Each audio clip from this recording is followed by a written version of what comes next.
ქართული კულტურის ერთ-ერთი დიდი საუნჯე და წიგნი, რომელიც თაობებს მშობლიურ ენას ასწავლის.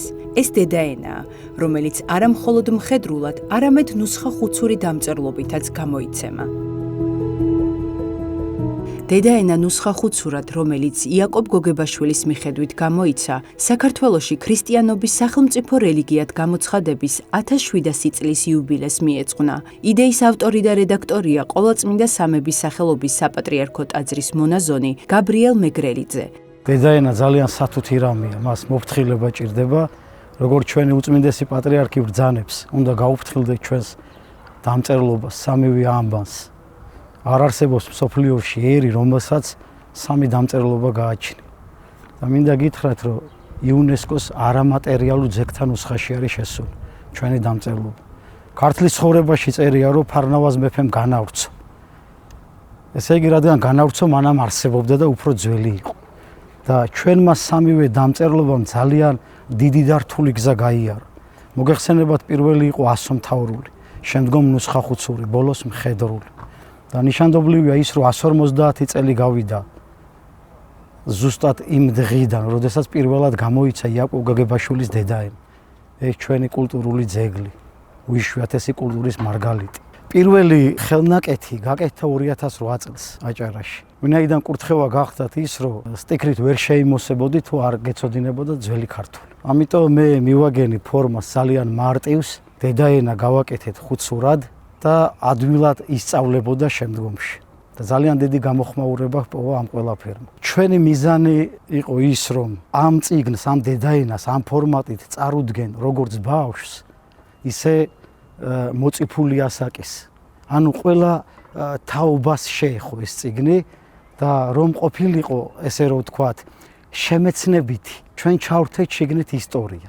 ასე რომ მრავალფეროვანია, შემეცნებითია, ძალიან კარგია და ეს უნდა იყოს ყველა ოჯახში, ყველა ქართველის გულში. მოვიკითხავ ჩვენ ძვირფას ემიგრანტებს და გამიხარდება თუ მათაც ექნებათ სამაგიდო წიგნად ეს. გამოცემის დასაწყისში წარმოდგენილია ქართველი სასულიერო მწერლისა და ჰიმნოგრაფის იოანე ზოსიმეს ქებაი და დიდებაი ქართულისა ენისაი. მეორე ნაწილში კი მოცემულია ანბანის ასოები, შესაბამისი ფერადი ილუსტრაციებითა და ინფორმაცია წმინდანების, სახელმწიფო მეთაურებისა და სხვადასხვა ავტორის შესახებ. შენ ხარ ვენახის ხატი დემეტრე პირველის დაწერილი საგალობელით ჩავსვით. და ჩვენი წინამძღვრის მამა ილიას შექმნილი ხატი ღვთისმშობლის წილხვედრი საქართველოს, რომელიც სამებაშია დაბრძანებული.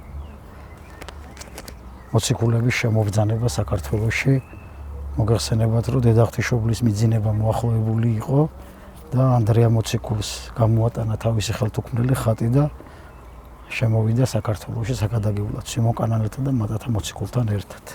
მაგალითად ძალიან საინტერესოა ჩვენი მოღვაწეები, მეცნიერები და იქვთი მეთაყაიშვილი.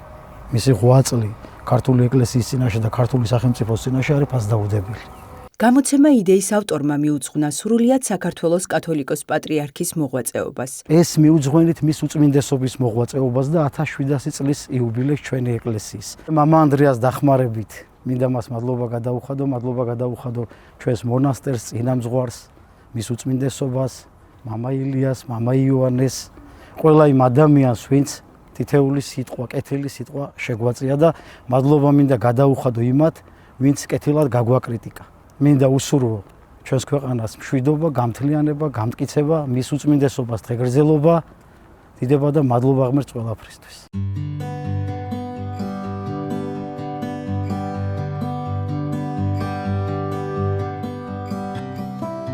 როგორც ცნობილია, ნუსხა-ხუცურად გამოცემული დედაენის თითოეული გაყიდული წიგნიდან ერთი ლარი ბერი ანდრიას ფონდში ონკოლოგიური დაავადებების მქონე ბავშვთა დასახმარებლად ირიცხება.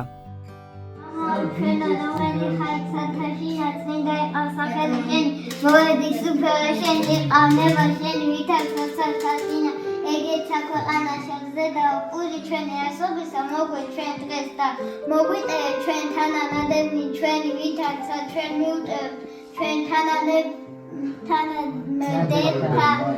ჩვენთან და ნუ შეგვუყარეთ ჩვენ გასაცდელსა